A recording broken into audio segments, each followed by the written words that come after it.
First ever factory outlet Mukunda jewellery grand opening February 14న సుచిత్రాలో.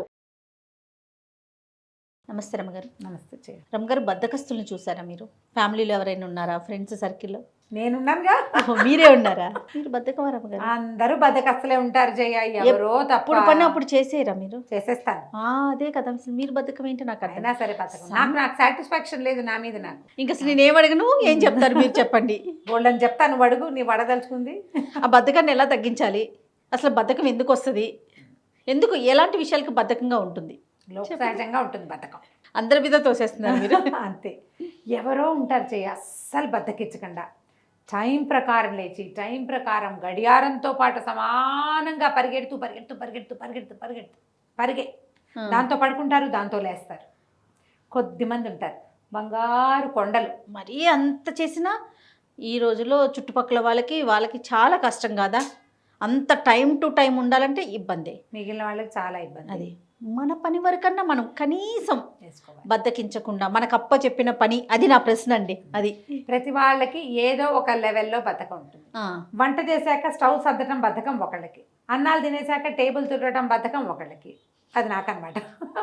అక్కడి నుంచి బట్టలు ఆరేశాక మడతలు పెట్టడం బద్ధకం ఒకళ్ళకి, మడతలు పెట్టేసిన బట్టలు సర్దటం బద్ధకం ఇంకొకళ్ళకి. ఓకే, వీటితో పాటు డస్టింగ్ బద్ధకం ఒకళ్ళకి. ఇలా ఉంటూనే ఉంటాయి జయ. మనిషికి ఒకటి ఉంటుంది, తీరొక్క బద్ధకం అనమాట. ఓకే, తీరొక్క బద్ధకం ప్రతి వాళ్ళకి ఉంటుంది. ఇదేం తప్పేం కాదమ్మా.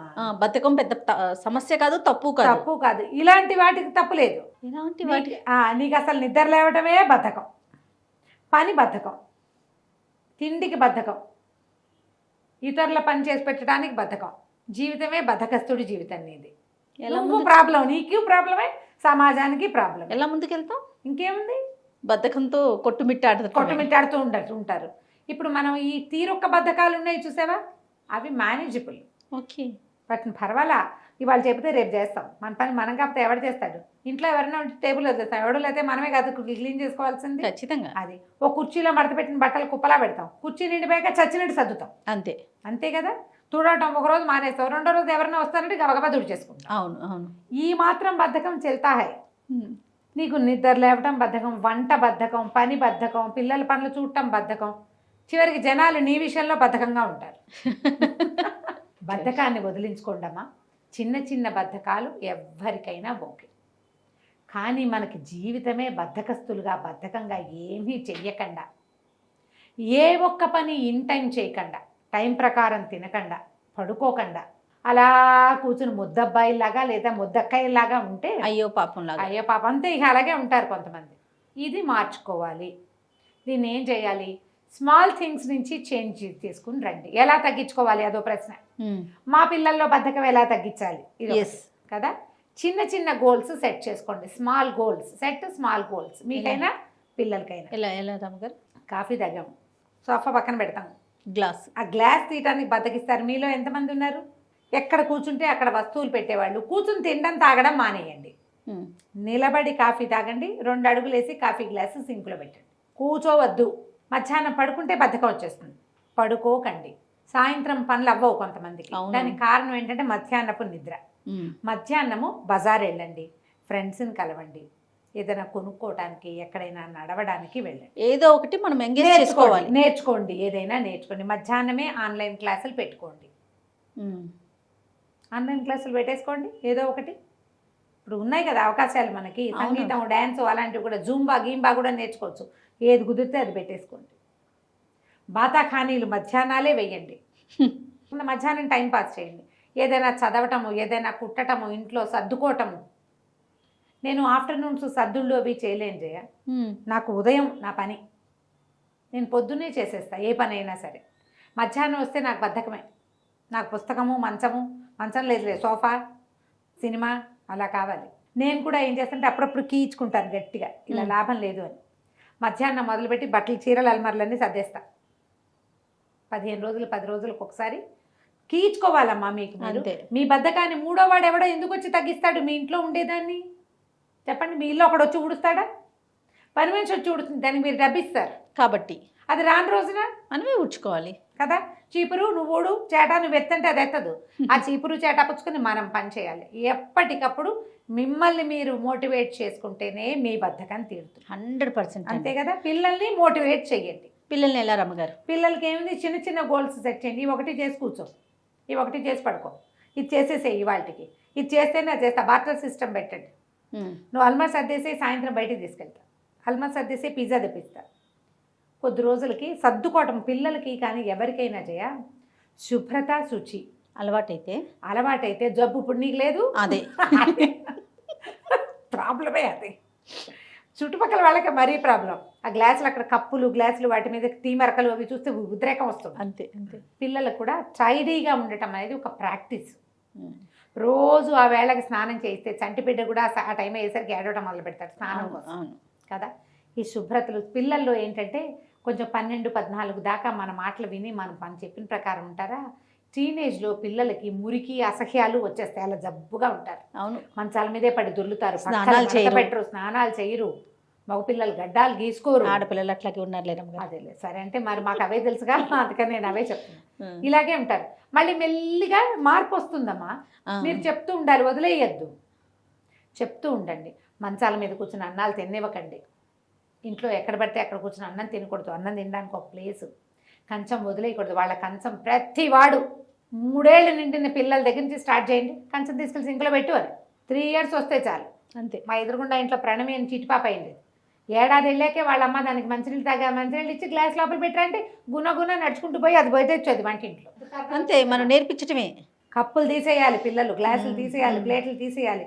మీరు నేర్పిస్తే బద్ధకాలు బద్ధకంగా ఉంటే ఉన్నారు. ఈ పనులు అయిపోయి బద్ధకంగా ఉండి పని అయిపోయాక ముందు మోటివేషన్ ఎక్కడి నుంచి స్టార్ట్ చేయాలి అనేది మాత్రం చూసుకోండమ్మా. ఎవరింటికైనా మన ఫ్రెండ్స్లో భలే క్లీన్గా టైడీగా సూపర్గా ఉంటారు కదా, సూపర్ ఉమెన్ ఉంటారు మన ఫ్రెండ్స్ కదా, వాళ్ళ ఇంటికి వెళ్తూ ఉంటాను నేను. మా కింద జ్ఞానశ్రీ వాళ్ళ ఇంటికి వెళ్ళి చూసొస్తూ ఉంటాను అప్పుడప్పుడు.